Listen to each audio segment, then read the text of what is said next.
എല്ലാവർക്കും എൻ്റെ ചാനലിലോട്ട് സ്വാഗതം. കുറെ നാളായി ഒരു ലോങ് വീഡിയോ ഇട്ടിട്ട്.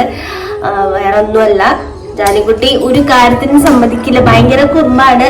വീട്ടിലെ കാര്യങ്ങളൊക്കെ ചെയ്ത് പിള്ളേരെ കാര്യമൊക്കെ നോക്കി ഇങ്ങനെ പോവുക. ചാനലില് എന്നുള്ളത് അവിടെ അങ്ങോട്ട് ഉപേക്ഷിച്ചു. ഞാൻ കാര്യങ്ങളൊക്കെ പ്രയോറിറ്റൈസ് ചെയ്ത് വരുമ്പോൾ വ്ളോഗിങ് എന്ന് പറയുന്നത് എൻ്റെ മാത്രം ഇഷ്ടമാണ്. അപ്പൊ അതിനെ ഞാൻ അവസാനമായിട്ട് വെച്ചു. അതുകൊണ്ടാണ് വീഡിയോസ് ഒന്നും ഇല്ലാതെ ഇരുന്നത്. പക്ഷെ ഇപ്പൊ ഇവിടുന്ന് കുറെ എനർജി ഒക്കെ കിട്ടി. ഓക്കെ, ഇപ്പൊ കാര്യങ്ങളൊക്കെ സെറ്റായി വരുന്നുള്ളൂ, കംപ്ലീറ്റ്ലി ഓക്കെ ആയിട്ടില്ല. ഇന്നത്തെ ദിവസത്തിന്റെ പ്രത്യേകത, നാളെ ഗുരുവായൂർ ഏകാദശിയാണ്. ഞാനിപ്പോ എന്റെ വീട്ടിലുള്ളത്. ഞങ്ങളിവിടെ ഗുരുവായൂർ അമ്പലത്തിലല്ല, ഇവിടെ ചെറുഗുരുവായൂർ അമ്പലത്തിലേക്ക് തൊഴാൻ പോവാണ്. കുറുമ്പി നമ്പർ 3 ജാനിക്കുട്ടിക്ക് ഇപ്പൊ 3 വയസ്സായിട്ടാ. ഹായ് പറഞ്ഞ. സോറി, 2 വയസ്സ്. 2 വയസ്സ്. ഈ സെപ്റ്റംബറിലേക്ക് 2 വയസ്സ് തികഞ്ഞു. അപ്പൊ എന്താ, നല്ല കുറുമ്പൊന്നും മാറിയിട്ടൊന്നുമില്ല. പിന്നെ പൊന്നു വാ. പൊന്നു ഇവിടെ നാടും പിടിച്ചിരിക്കുന്നു. പൊന്നിപ്പ 5ാം ക്ലാസ്സിലായി. പൊന്നിന് പനിയും ചുമയൊക്കെ പിടിച്ച് ഓക്കെ വരുന്നുള്ളു. ഹായ് ഗായ്സ് എന്ന് പറഞ്ഞേ.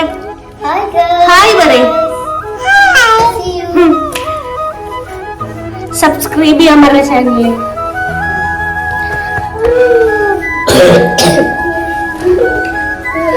അമ്മ അകത്തെ ഡ്രസ്സ് മാറിക്കൊണ്ടിരിക്കുകയാണ്. അപ്പൊ അച്ഛനിപ്പോ വരും. ഞങ്ങള് ഗുരുവായൂർ അമ്പലത്തിലേക്ക് തൊഴാൻ പോവാൻ. ചെറുഗുരുവായൂർ അമ്പലം ഞാൻ പറഞ്ഞിട്ടുണ്ടല്ലോ, ദേവസ്വത്തിന്റെ തന്നെയാണ് ചെറുഗുരുവായൂർ അമ്പലം. അവിടെ ഇപ്പൊ വൈകുന്നേരത്ത് ഞങ്ങൾ ചെന്നപ്പോ കച്ചവടക്കാരൊക്കെ വന്ന് അവിടെ സാധനങ്ങളൊക്കെ ഇറക്കി റെഡിയാക്കി വെക്കുന്നുണ്ട്. ഏകാദശി വിളക്കുണ്ട്, പരിപാടികളൊക്കെ ഉണ്ട്. അപ്പൊ നാളെ അറിയണം. കുറെ നാളെ ഞാൻ ഇവിടത്തെ ഏകാദശി കൂടിയിട്ട്. അപ്പൊ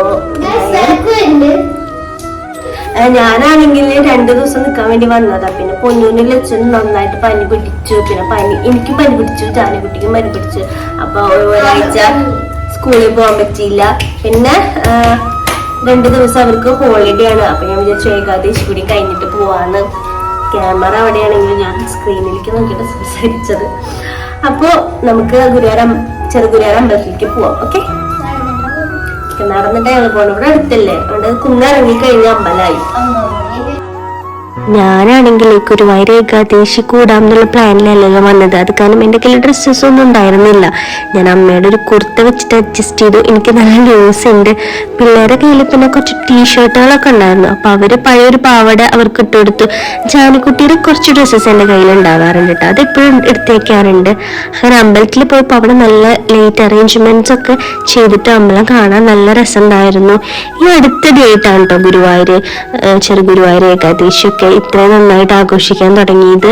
ഞങ്ങൾ ചെന്നപ്പോ അമ്പലം ഇട്ടേക്കായിരുന്നു, നട അടച്ചിട്ടേക്കായിരുന്നു. അങ്ങനെ നട തുറന്നു. ഞങ്ങള് കണ്ണനെ നന്നായി പ്രാർത്ഥിച്ചു. അവിടുത്തെ ഒരു അമ്മമ്മ ഞങ്ങൾക്ക് എല്ലാവർക്കും പ്രസാദമായിട്ട് പഴം ഇങ്ങനെ ഉരിഞ്ഞു കൊടുക്കുന്നുണ്ട്. അതെല്ലാ ദിവസം ഉണ്ടാവാറുണ്ട് കേട്ടാ.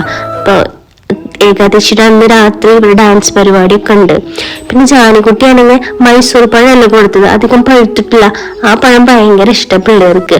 അപ്പൊ 2 പഴമൊക്കെ ഞങ്ങള് ഇനിയിപ്പോ നാളെ രാവിലെ നല്ല തിരക്കായാലോ എന്ന് വിചാരിച്ചിട്ട് പലഹാരങ്ങളൊക്കെ കുറേശ്ശെ മേടിച്ചു കേട്ടോ. പൊന്നൂന് റെഡ് നല്ല ചുവന്നല്ലേ, അത് ഭയങ്കര ഇഷ്ടാ. അപ്പൊ പൊന്നൂന് വേണ്ടിട്ട് അത് കുറച്ചധികം വാങ്ങിച്ചു. അങ്ങനെ പിന്നെ പിള്ളേര് പറഞ്ഞു അവര് കരിമ്പ് ജ്യൂസ് കുടിച്ചിട്ടുണ്ട്, പക്ഷെ കരിമ്പ് അങ്ങനെ കഴിച്ചിട്ടില്ലാന്ന്. അപ്പൊ അവർക്ക് ഇതല്ലേ എല്ലാവർക്കും ഇഷ്ടമുള്ള കരിമ്പ് ഇങ്ങനെ കടിച്ചു പറിച്ച് കഴിക്കാന്. അപ്പൊ കുറച്ച് കരിമ്പ് വാങ്ങിച്ചു.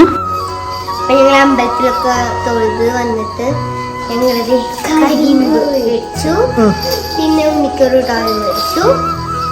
കുറച്ച് പലഹാരം മേടിച്ചു. ബാക്കി നാളെ, ബാക്കി നെക്സ്റ്റ് ഡേ. അപ്പൊ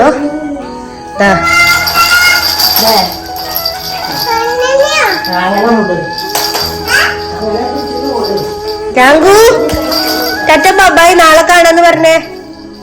പറയേ. അപ്പൊ ടാറ്റ ബൈ, ഞങ്ങൾ നാളെ കാണാം. അല്ല, ഈ വീഡിയോ ബാക്കി നാളെ രാവിലെ നല്ല നേരത്തെ തന്നെ അമ്മ എഴുന്നേറ്റിട്ടുണ്ട് കേട്ടോ. അമ്മ എന്നിട്ട് മുറ്റൊക്കെ അടിച്ചു വാരി, വീടൊക്കെ അടിച്ചൊരു തുടച്ചു, കുളിച്ച് വിളക്കൊക്കെ കത്തിച്ച് പ്രാർത്ഥനയൊക്കെ കഴിഞ്ഞു. പിന്നെ ഞാൻ എണീറ്റ് വന്ന് കുളിച്ച് പിള്ളേരെയൊക്കെ കുളിപ്പിച്ച് ഒരുക്കി പ്രാർത്ഥിക്കുകയാണ് ചെയ്തത്.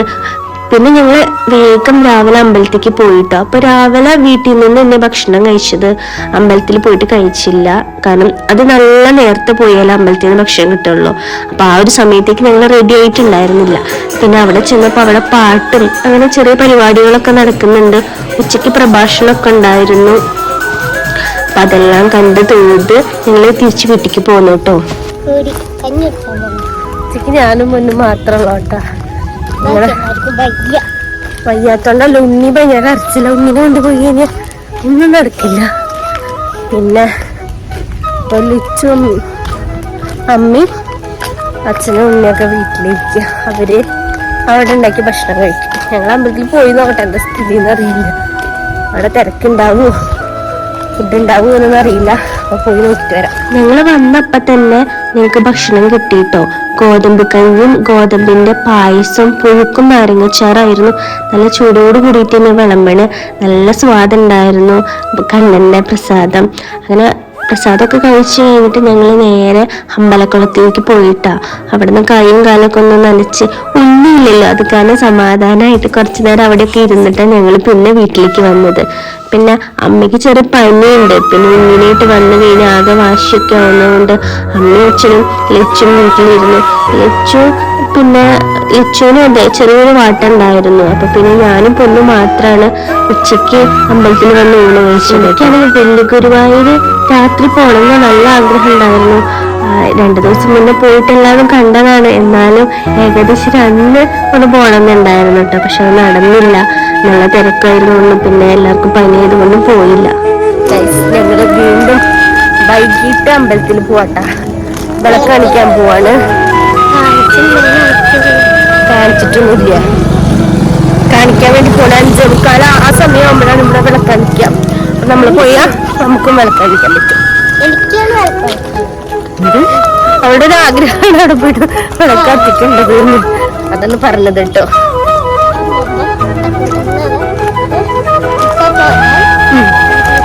അതായത് ഞങ്ങൾ വിളക്കത്തിച്ച് പ്രാർത്ഥിച്ചിട്ട് ഞങ്ങൾ ഇങ്ങോട്ട് വരും. എന്നിട്ട് വീണ്ടും പോകും. ഏകദേശം അന്നായതുകൊണ്ടാ തോന്നുന്നു ഇനി വിളക്ക് എത്തിക്കാൻ 6:30 ആവുമെന്ന് പറയുന്നത്. അപ്പൊ ഞങ്ങളാണെങ്കിൽ 5:45 ആവുമ്പോഴേക്കും അവിടെ എത്തി. അമ്പലം തുറന്നിട്ടുണ്ടായിരുന്നു കേട്ടോ. അപ്പൊ ഞങ്ങൾ അകത്ത് കയറി തൊഴുതു. എന്നിട്ട് കുറച്ചു നേരം അവിടെ ഇരുന്ന് നാമൊക്കെ ചൊല്ലി ജപിച്ചു. പിന്നെ അത് കഴിഞ്ഞ് പിള്ളേര് അവിടെ പാട്ട് വെച്ചിട്ടുണ്ടായിരുന്നു. അപ്പൊ അതനുസരിച്ചിട്ട് അവർ ഡാൻസ് ഒക്കെ കളിച്ചിട്ടാ. പിന്നെ ഞാൻ അവരോട് പറഞ്ഞു, ഞാൻ ഇങ്ങനെ ഏകദേശ ദിവസങ്ങളിൽ ഇവിടെ ഡാൻസ് ഒക്കെ കളിക്കാറുണ്ട്, ഇവിടെ പരിപാടിയൊക്കെ ഉണ്ടാവുമ്പോൾ. അങ്ങനെ പണ്ടത്തെ കുറെ കഥകളൊക്കെ പറഞ്ഞ് കുറച്ചു നേരം അവിടെയൊക്കെ നടന്ന് അങ്ങനെ വിളക്ക് കൊളുത്താനുള്ളൊരു സമയമായപ്പോൾ ഞങ്ങൾ ഓടിപ്പോയിട്ട് ചിരാതൊക്കെ എടുത്ത് വന്ന് എല്ലാവരും കൂടി വിളക്കൊക്കെ കത്തിച്ചു വിട്ട. അവർക്ക് ഇച്ചിരി പേടി ഉണ്ടായിരുന്നു. അവർ ആദ്യമായിട്ടല്ല ഇത് ചെയ്യണത്. അപ്പോൾ കൈ പൊള്ളുന്നുള്ള ഒരു ചെറിയ പേടി ഉണ്ടായിരുന്നു. പിന്നെ അങ്ങോട്ട് ഉഷാറായി. പിന്നെ ഒരുപാട് പേര് കത്തിക്കാനുണ്ടായിരുന്നു. അത് കാരണം വേഗം വേഗം കത്തിച്ചു കഴിഞ്ഞു. അങ്ങനെ വിളക്കൊക്കെ കത്തിച്ചു കഴിഞ്ഞപ്പോൾ അമ്പലം കണ്ണിൻ്റെ അവിടെയൊക്കെ കാണാൻ നല്ല ഭംഗിയായിരുന്നു. ഒരു പ്രത്യേക ഐശ്വര്യമായിരുന്നു. ഒരുപാട് നേരം ഇരുന്ന് പ്രാർത്ഥിച്ചു കേട്ടോ. പിന്നെ രാത്രിയിലത്തെ ഡാൻസ് പരിപാടിക്കൊന്നും ഞങ്ങൾ നിന്നില്ല. ഞങ്ങൾ അവിടത്തെ കുറച്ചു നേരം അവിടെ നിന്നിട്ട് ഞങ്ങൾ പിന്നെ തിരിച്ച് വീട്ടിലേക്ക്. രാവിലെ ഞങ്ങളിവിടെ പുറത്ത് നിന്നപ്പോൾ ചെറിയ കുട്ടി വന്നിട്ട് ഞങ്ങളുടെ കയ്യിൽ ബലൂൺ വെച്ച് തന്നിട്ടുണ്ടായിരുന്നു. അപ്പം അന്നേരം എൻ്റെ കയ്യിൽ പൈസ ഉണ്ടായിരുന്നില്ല. അപ്പം ഞാൻ പിന്നെ അവനൊന്ന് മേടിക്കാമെന്ന് വിചാരിച്ചിട്ട് വീട്ടിലേക്ക് വന്നു. അങ്ങനെ വീട്ടിൽ വന്ന് പൈസയൊക്കെ എടുത്തിട്ട് അപ്പോൾ അവൻ അവിടെ ഉണ്ടായിരുന്നു. അവൻ്റെ കയ്യിൽ നിന്ന് ബലൂണൊക്കെ വാങ്ങിച്ചിട്ട് അതുകൊണ്ട് വീട്ടിലേക്ക് വന്നു. അങ്ങനെ ജാനിക്കുട്ടിക്ക് കൊടുത്ത് ജാനിക്കുട്ടി സന്തോഷമായിട്ടാ. അപ്പോൾ ഇതാണ് ഞങ്ങളുടെ ഇന്നത്തെ ഏകാദശി വ്ലോഗ്. രാത്രിയിലത്തെ ഭക്ഷണമൊക്കെ വീട്ടിൽ നിന്ന് കഴിച്ചത്. കാര്യമായിട്ടൊന്നും കഴിച്ചില്ല, ചെറിയൊരു പഴം മാത്രമേ കഴിച്ചുള്ളൂ. പിള്ളേർക്കാണെങ്കിൽ നാളെ സ്കൂളുണ്ട്. അവരാണെങ്കിൽ ഒരു 3 ദിവസമൊക്കെ ആയിട്ട് സ്കൂളൊന്നും ഉണ്ടായിരുന്നില്ല. അവർക്ക് 2 ദിവസം ഹോളിഡേ ആയിരുന്നു. ഇന്ന് പിന്നെ ലീവ് എടുത്തു. അപ്പൊ നാളെ സ്കൂളുണ്ട്, സ്കൂളിലേക്ക് പോകണം. അപ്പൊ പരിപാടിയൊന്നും കാണാൻ നിന്നില്ല. പിന്നെ ഫ്രൈഡേ തൊട്ടിട്ട് എക്സാമാണ്. അപ്പോൾ നിങ്ങൾ വ്ലോഗ് ഇഷ്ടപ്പെട്ടിട്ടുണ്ടെങ്കിൽ സപ്പോർട്ട് ചെയ്യാൻ മറക്കല്ലേ.